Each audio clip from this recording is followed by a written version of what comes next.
Hello friends. Do you also wonder what the right way to invest is?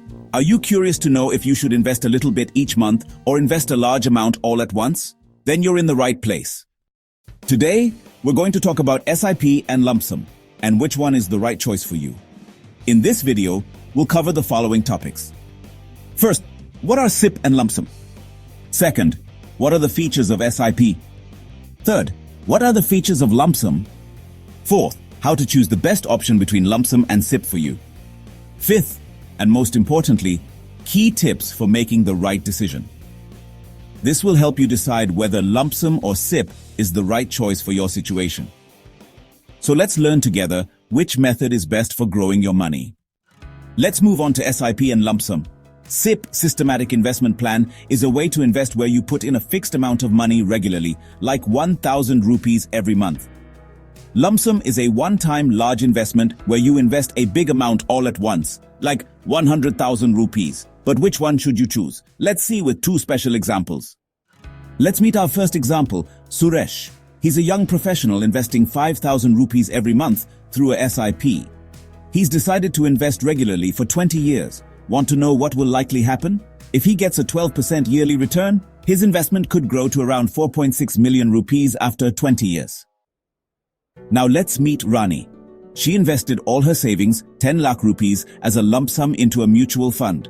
If she gets a 12% yearly return and keeps her investment for 20 years, she'll have about 96 lakh rupees after 20 years, almost double what Suresh will have. But Rani needs to be careful to invest at the right time so that her money isn't lost because of market ups and downs. Friends, in Suresh's case, small SIP investments added up to about 46 lakh rupees after 20 years. Whereas in Rani's case, she invested 10 lakh rupees all at once, which gave her about 96 lakh rupees after 20 years. Hopefully, the difference between SIP and lump sum is clear now. Let's move on. And now, let's learn about the features of SIP. Regular investing. Putting aside a fixed amount of money each month helps Suresh become financially responsible.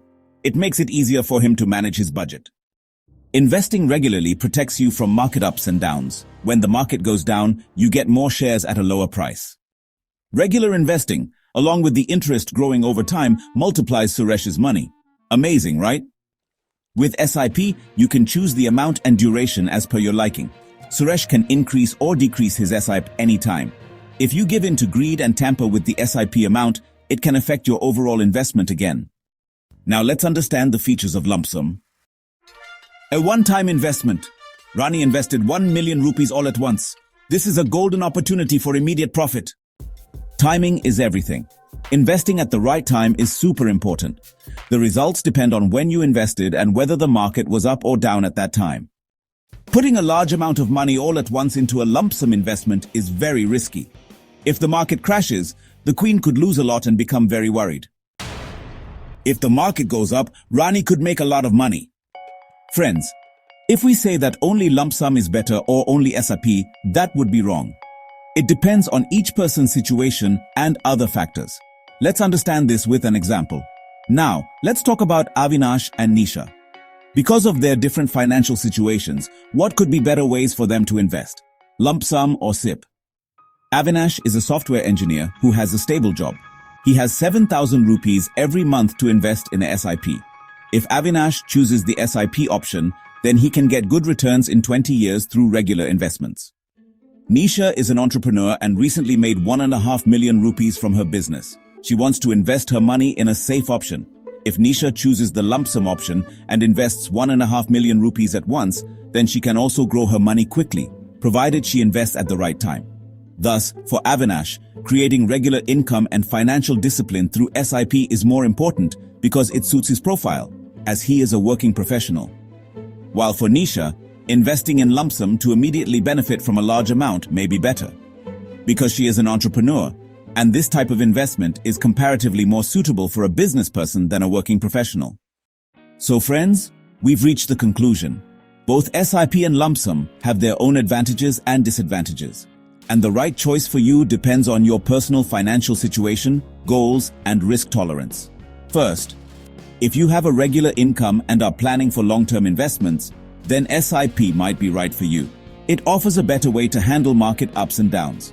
Second, SIP helps you develop the habit of investing money every month. It helps you manage your budget. Third, by investing regularly every month, you buy more units at a lower price when the market falls. If you have a large sum of money and want to invest it immediately, then lump sum might be a good option for you. But keep in mind that investing it at the right time is very important. First, lump sum investment can be riskier because market fluctuations can affect the principal amount of your investment. Second, taking advantage of special opportunities. If there is a special opportunity in the market, such as a stock or fund being available at a low price, which may be due to some reason or market sentiment, then you can benefit more from lump sum. Friends, if you're still not able to decide, let's talk about the most important thing: what we should do and how to decide whether to invest using SIP or lump sum. Grab a pen and paper, fill in the following points according to your situation, and you'll have your answer. First, define your financial goals. Before making any decision, write down your personal financial goals. Second, choose according to your needs. Do you need a regular income, or would you like to make a large one-time investment? Third, gather the right information. Carefully study all the information related to investing. If you're still watching this video, first prepare your mindset. And that is of patience. Because investing is not a game where you get instant success. You have to be patient. Finally, in the simplest terms, if you have a large sum of money available, you can invest in a lump sum. And if you have a habit of saving every month, then SIP is better for you. If you can handle the ups and downs of the market, then lump sum might be right. And if you want to take less risk and prefer to invest gradually, then SIP is better. If there's a big drop in the market, a lump sum can give good returns. And if the market is high or volatile, SIP is better because it manages market fluctuations. If you liked this video, please like, share, and don't forget to subscribe to our channel. Leave your suggestions in the comments below. I hope this video shared some helpful information. See you in the next video. Until then, goodbye. Investing is exciting, but don't take any steps without thinking. This information is for educational purposes only. Consult with your financial advisor before investing.